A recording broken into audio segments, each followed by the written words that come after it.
Saudara sekalian, jumpa lagi dengan PJP Ginting Channel Opini Kebangsaan. Topik yang kita bahas kali ini adalah rakyat menuntut KPU, Bawaslu, dan Mahkamah Konstitusi. Rakyat melalui para ahli hukum tata negara, aktivis demokrasi, mahasiswa, budayawan, agamawan sudah memperingatkan Presiden Jokowi agar tetap menjaga iklim demokrasi.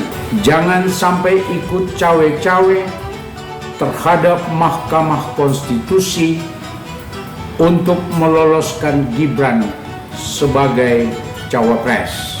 Bila itu terjadi, maka praktek politik dinasti akan terjadi dan mencederai reformasi dan demokrasi, sekaligus menunjukkan bahwa telah mulai marak nepotisme. Benar saja, melalui keputusan Mahkamah Konstitusi, Gibran lolos jadi cawapres. Artinya, titik awal proses demokrasi sudah cacat moral dan etika. Dengan sendirinya di sana terjadi pelanggaran konstitusi. Kepercayaan rakyat terhadap Jokowi dan Mahkamah Konstitusi sudah jatuh. Keputusan Mahkamah Konstitusi yang cacat moral dan etika serta konstitusi berlanjut ke Komisi Pemilihan Umum. Tanpa merubah peraturan KPU sebelumnya dan tanpa konsultasi dengan partai politik dan DPR, KPU menerima dan mengesahkan Gibran sebagai cawapres dan berhak mengikuti proses pilpres selanjutnya. Di sini pun KPU telah melakukan cacat moral, etika, dan hukum. Saat kampanye berlangsung selama 75 hari, baik secara terbuka ataupun tertutup, maupun saat debat, KPU tampak jelas berpihak kepada paslon 02 Prabowo Gibran. Netralitas KPU diragukan masyarakat karena intervensi dari penguasa, yaitu Presiden Jokowi. Bawaslu pun sama, telah banyak menerima laporan tentang berbagai macam pelanggaran dan kecurangan, tetapi tidak pernah melakukan eksekusi pada paslon 02. Pelanggaran demi pelanggaran dilakukan oleh paslon 02, sama sekali tidak mendapatkan teguran, apalagi hukuman dari Bawaslu.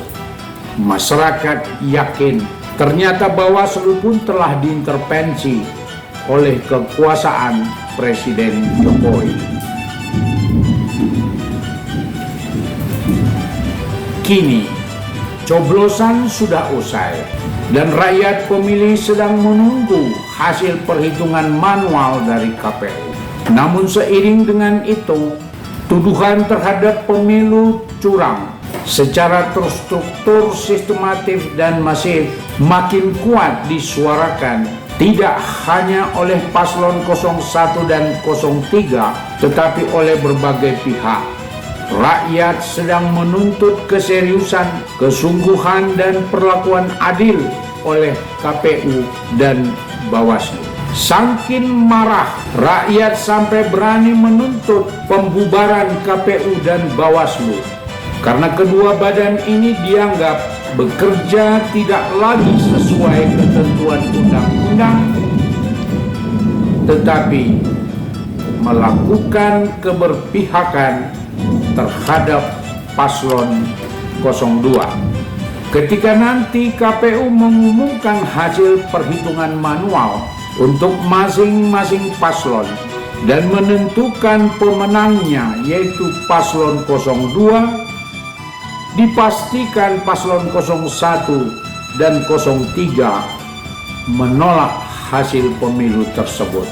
Sesuai ketentuan undang-undang tentang sengketa pemilu, Sesuai dengan pengumuman KPU, salurannya adalah Bawaslu dan Mahkamah Konstitusi. Tetapi mengingat bahwa ribuan laporan pelanggaran dan kecurangan telah dilaporkan ke Bawaslu, namun Bawaslu diam saja, tidak melakukan eksekusi apa-apa. Bawaslu hanya menyatakan bahwa memang telah terjadi pelanggaran ribuan jumlahnya, baik secara kuantitas maupun kualitas, dan Bawaslu telah mengkategorikan ada 19 jenis kasus pelanggaran. Dalam kenyataannya Bawaslu tidak melakukan eksekusi. Maka diperkirakan sengketa pemilu akan berlangsung di Mahkamah Konstitusi. Tetapi Mahkamah Konstitusi sendiri pun sudah tidak dipercaya, mengingat keputusan Mahkamah Konstitusi nomor 90 yang menjadi kontroversi tersebut. Saudara, memang sangat pelik Pilpres 2024 ini ketika kekuasaan melakukan intervensi pada semua lembaga negara yang berkaitan dengan Pilpres.